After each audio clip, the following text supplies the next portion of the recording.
और स्वयं भाग गए। वहीं बनिए का डेरा था। सिपाही चोरों को ढूंढते हुए उसी जगह पहुंच गए और उन्होंने दोनों बनिए को चोर समझकर पकड़ लिया। राजा ने दोनों बनिए को जेल में डालने का आदेश दिया।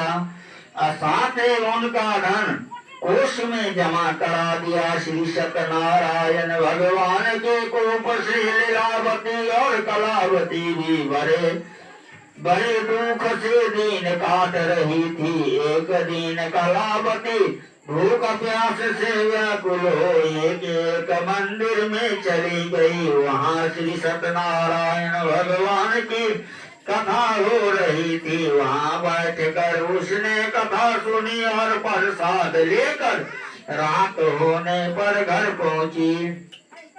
माता के देरी का कारण पूछने पर उसने सब बात कह दी। उसकी बात सुनकर लीलावती को अपने पति की भूल की याद आ गई और उन्होंने अपने बंधु बांधवों को बुलाकर श्रद्धा पूर्वक कथा सुनी और वे सर्व भाव से अंतर ध्यान होकर प्रार्थना की। मेरे पति ने संकल्प करके भी जो आपका व्रत नहीं किया है प्रभु, हे सरकार, आप उसी से रुष्ट थे, सब कृपा करके उनका अपराध को क्षमा करें। लीलावती की प्रार्थना से श्री सत्यनारायण भगवान तो प्रसन्न हो गए। उसी रात्रि में श्री सत्यनारायण भगवान ने राजा चंद्रकेतु के स्वप्न में दर्शन देकर कहा कि प्रातः काल होते ही दोनों बनिए को जेल से छोड़ दो और उनका सभी धन उन्हें लौटा दो, वरना पुत्र पौत्र समेत तुम्हारा राज नष्ट हो जाएगा। इतना कहकर श्री सत्यनारायण भगवान तो अंतर ध्यान हो गए। राजा ने भी सवेरे होते ही दोनों बनिए को मुक्ति का आदेश दिया, साथ ही उनका धन उन्हें लौटा दिया और बहुत सम्मान पूर्वक उन दोनों बनिए को विदा किया। दोनों बनिया आनंदित हो अपनी नौका लेकर घर की ओर चल पड़े। तभी श्री सत्यनारायण भगवान सन्यासी के वेश में उनके समीप आए और बोले कि तुम्हारी नौका में क्या है? बनिए ने हंसते हुए उत्तर दिया कि नौका में लता पत्र के सिवा और कुछ भी नहीं है। यह सुनकर दंडित स्वामी ने कहा कि तुम्हारा वचन सत्य हो। स्वामी के चले जाने पर बनिए ने देखा कि नौका हल्की होकर ऊपर को उठ रही है। उसे बड़ा कठोर हुआ और यह देखकर कि नौका में तो सचमुच ही लता पत्र भरे है, वह बेहोश होकर गिर पड़ा। किंतु दामाद ने कहा, इस प्रकार घबराने से काम ना चलेगा, यह सब उसी स्वामी की कामत है, उनसे प्रार्थना की जाए तो फिर वैसा ही हो जाएगा। दामाद की बात मानकर बनिया स्वामी के पास पहुंचकर चरणों में गिर पड़ा और बार बार उनसे क्षमा मांगने लगा। उनकी विनती प्रार्थना से भगवान श्री सत्यनारायण तो प्रसन्न हो गए। बनिए ने नौके पास जाकर देखा तो वह धन रत्नों से भरपूर थी। तब उन्होंने वही श्री सत्यनारायण भगवान का पूजन किया और कथा सुना। फिर वह घर की ओर चल दिए। अपने नगर के समीप पहुंचकर बनिए ने लीलावती के पास अपने आने का समाचार भेजा। लीलावती उस समय श्री सत्यनारायण भगवान की कथा सुन रही थी। उसने अपने पुत्री कलावती से कहा कि तुम्हारे पति और पिता आ गए हैं, मैं उनके स्वागत के लिए चलती हूँ, तुम ये प्रसाद लेकर शीघ्र ही नदी के तट पर पहुंच जाना। कलावती प्रसन्नता के कारण इतनी विभोर हो गई कि वह कथा का प्रसाद लेना भी भूल गई और तुरंत ही नदी के तट की ओर दौड़ पड़ी। वह जैसे ही नदी के किनारे पहुंची ही उसके पति समेत नौका जल में डूब गई। यह देखकर बनिया हाहाकार करने लगे, छाती पीटने लगे। लीलावती दामाद के शोक में विलाप करने लगी। कलावती अपनी पति की खराम लेकर सती होने को धंत हुई।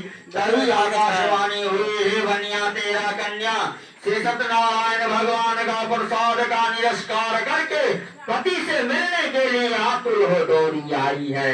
यदि वह प्रसाद लेकर फिर आए तो उसका पति जी उठेगा। यह सुनकर कलावती घर की ओर दौड़ गए और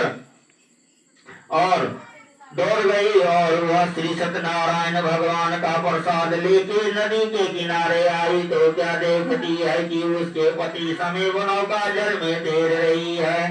यह देख कर बनिया भी प्रसन्न हो गया और अपने घर पहुंच गया। वह जब तक जीवित रहा तब तक श्री सत्यनारायण भगवान का व्रत तथा श्रद्धा पूर्वक कथा सुनता रहा। बोल भगवती श्री सत्यनारायण भगवान की जय। भगवान को प्रणाम कर लिया।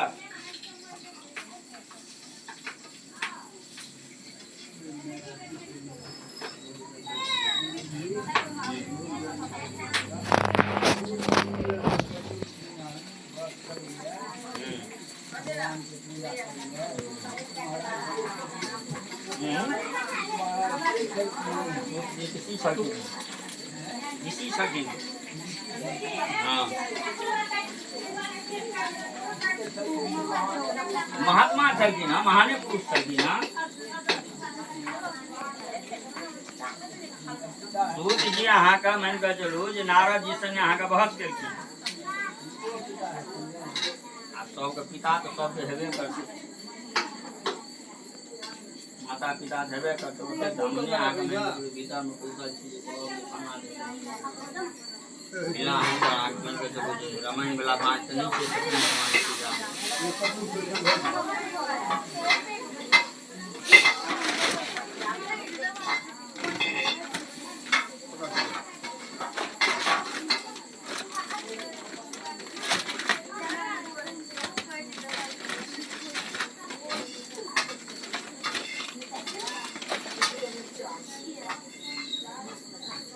काट दक्षिण को चला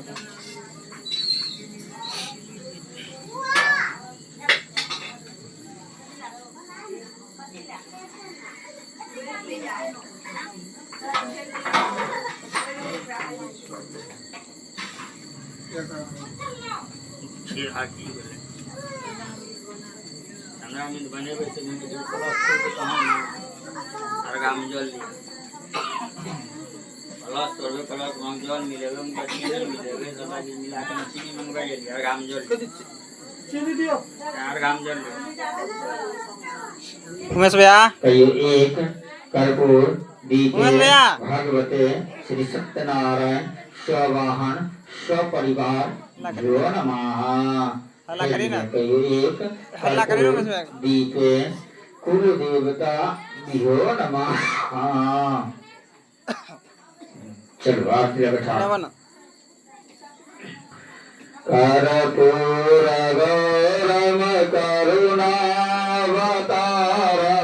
शरणं पंडित जी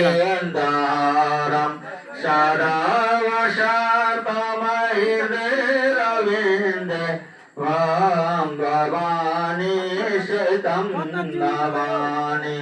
त्वमेव माता च पिता त्वमेव